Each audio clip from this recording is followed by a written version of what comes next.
Selamat datang kembali di pembahasan kita. Anda pasti sering banget ya dengar nasihat. Pokoknya jadi diri sendiri, jangan meniru orang lain lah.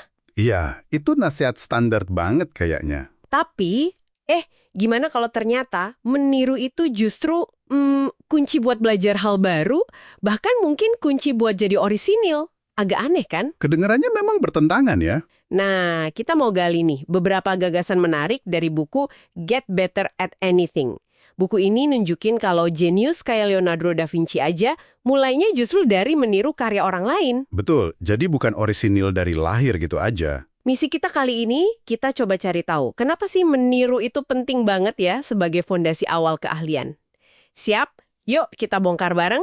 Oke, menarik nih. Kita lihat dulu deh dari dunia seni. Lukisan Da Vinci yang Salvator Mundi itu. Oh iya, yang laku mahal banget itu ya. Iya, ratusan juta dolar. Kita kan bayanginnya dia itu jenius murni, dapat ilham dari langit gitu aja. Benar. Padahal di zaman Renaissance itu praktik standarnya ya memang gitu.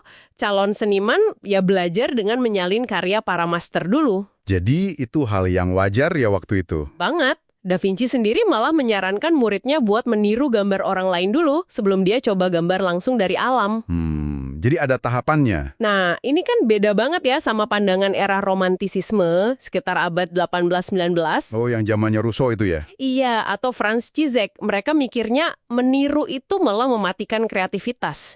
Katanya seniman itu harus dapat ilham langsung dari alam semesta. Wah, bahasanya tinggi ya? Iya, ada kutipan bagus dari Juliet Aristides. Dia bilang pandangan ini seolah menganggap pendidikan historis sering dianggap bertentangan dengan kejeniusan. Menarik. Dan sebenarnya gagasan Da Vinci soal meniru sebagai fondasi itu ternyata klop banget loh sama penemuan psikologi kognitif ratusan tahun kemudian. Oh iya, gimana tuh kaitannya? Ada eksperimen menarik dari John Sweller. Dia kasih siswa teka-teki angka nih, ubah 15 jadi 16, tapi cuma boleh pakai operasi kali 3 atau kurang 29. Oke, kedengarannya agak random ya. Memang. Nah hasilnya, banyak siswa yang berhasil, tapi mereka nggak sadar polanya. Nggak belajar gitu loh cara kerjanya, yaitu harus selang-seling operasinya. Jadi cuma untung-untungan atau coba-coba aja? Bisa dibilang gitu. Nah, tapi ada kelompok siswa lain yang diminta mempelajari contoh soal yang sudah dikerjakan. Jadi dikasih lihat solusinya langsung. Terus? Nah, mereka ini justru belajar polanya jauh lebih efektif.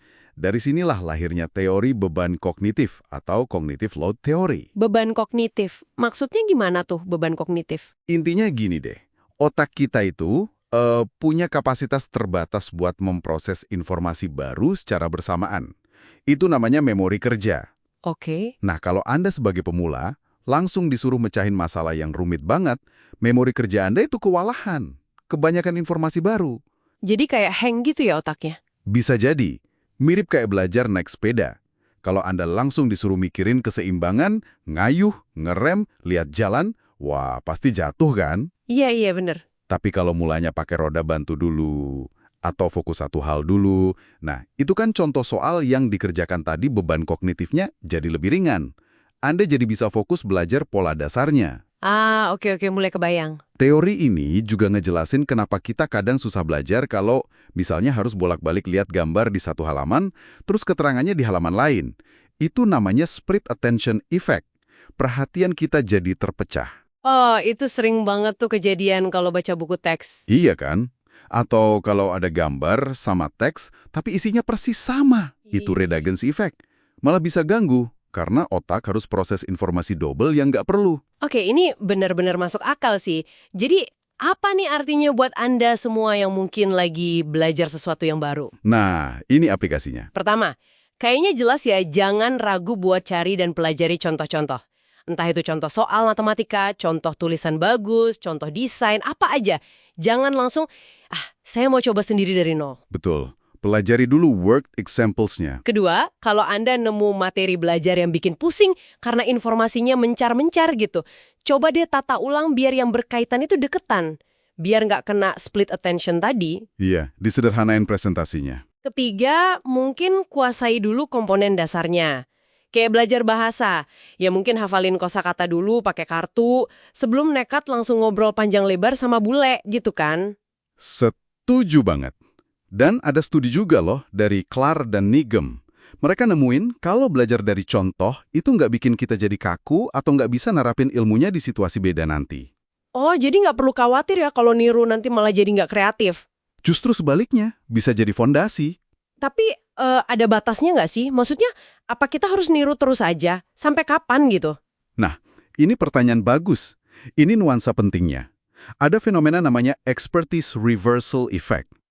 Efek pembalikan keahlian, gimana tuh? Artinya gini, contoh soal itu bagus banget buat pemula. Tapi, begitu Anda udah mulai mahir, udah ngerti dasar-dasarnya, nah justru latihan mencahin masalah sendiri, tanpa contoh. Itu yang jadi lebih efektif buat ningkatin kemampuan Anda. Oh, jadi ada saatnya kita harus lepas dari contoh ya? Tepat sekali. Ingat Da Vinci tadi. Setelah dia nyaranin niru karya master, langkah berikutnya apa? Belajar langsung dari alam. Ah, iya benar. Jadi, meniru itu fondasi. Penting banget di awal, tapi bukan tujuan akhirnya. Keaslian yang sesungguhnya itu dibangun di atas teknik dasar yang udah dikuasai. Kayak pepatah itu ya, berdiri di atas bahu raksasa. Persis. Anda bisa lihat lebih jauh setelah Anda benar-benar menguasai apa yang udah ditemukan atau dikuasai oleh para ahli sebelum Anda. Ini mungkin pemikiran buat Anda renungkan ya. Kalau memang meniru itu sebegitu mendasarnya di awal pembelajaran, jangan-jangan selama ini kita terlalu cepat menuntut orisinalitas, entah dari diri sendiri atau dari orang lain. Mungkin kita salah kaprah ya. Jangan-jangan kita sering keliru menganggap semangat atau passion aja udah cukup, padahal fondasi tekniknya belum kokoh. Kayak yang disiratkan Aristides tadi soal pendidikan historis. Iya, bisa jadi begitu. Coba deh pertimbangan ini. Bagaimana kalau minggu ini Anda secara sadar meluangkan waktu, cari satu aja contoh yang hebat banget di bidang yang lagi Anda pelajari. Oke, terus diapain contohnya? Jangan cuma dikagumi.